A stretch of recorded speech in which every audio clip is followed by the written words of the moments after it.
Je me trouve dans une cale de bateau au cœur de Limoilou, dans une expérience immersive de la toute nouvelle distillerie Stadacone. Je vais aller rencontrer Jean-Pierre, suivez-moi.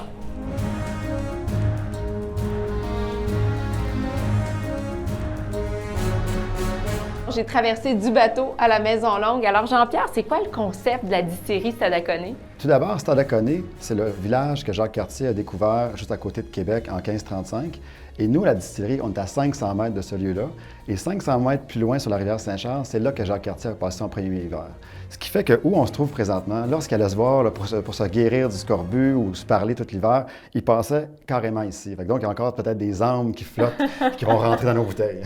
Et un jeu immersif, bien, pourquoi finalement faire une expérience immersive dans une distillerie? On s'est dit, il faut rajouter quelque chose que les gens vont sortir en disant « c'était pas pareil comme d'habitude ». Donc, on voulait innover.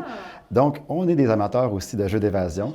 On a décidé de faire une expérience immersive où il y a des énigmes. Donc, les gens ils ont 10 minutes pour résoudre un problème pour ensuite faire la visite classique. Alors ici, à la distillerie, vous avez déjà 3 produits? Tout à fait. Donc, on commence avec 3 gins. Après, évidemment, on va faire des whiskies, on va faire une vodka. Mais les gins, on voulait être innovants. On voulait surtout attirer les gens qui n'aiment pas le gin actuellement. Donc, on y va un peu dans toutes les directions. C'est ce que je vais te faire découvrir. J'ai accosté au bar. Alors Jean-Pierre, où est-ce qu'on se trouve? C'est magnifique. Donc ici, on a la boutique du côté de la production, que les gens peuvent venir, en fait, ils peuvent faire la visite immersive qu'on a vue tantôt, ou ils peuvent simplement venir faire une dégustation gratuite ici et venir acheter des marchandises, des produits. Est-ce que tu veux me présenter tes 3 gins?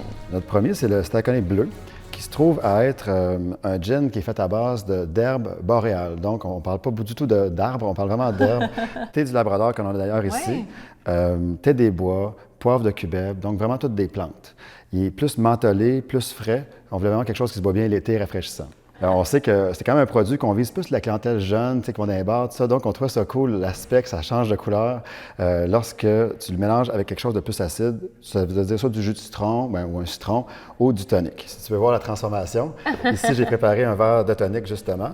Puis, je vais te mélanger le produit à l'intérieur. Puis, comme tu vois, ça devient au rose fuchsia. Alors, la couleur bleue, elle vient de cette fleur, c'est ça? Tout à fait. Donc, c'est le seul ingrédient qui n'est pas québécois dans ce gin-là. Ça vient de la Thaïlande. C'est un beau nom, ça s'appelle la fleur de pois papillon. C'est très épicé. Ouais, poivré même en finale. Wow!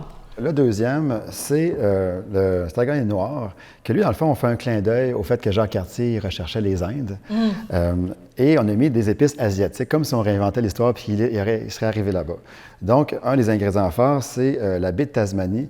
Selon nos recherches, on est vraiment les premiers au monde à prendre cette aromate-là dans notre gin, qui fait un côté sucré et épicé à la fois.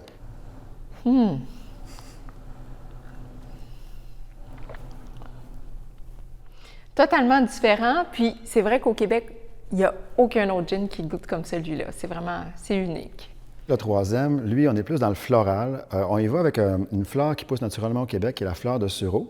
Mais ce qui donne sa couleur rouge, c'est la canneberge. Donc, on fait une macération de canneberge à la fin, qui fait que lorsque tu vas y goûter, ce que tu goûtes au départ, c'est la fleur de sureau. Mais lorsque tu avales, c'est là que la canneberge prend toute sa puissance.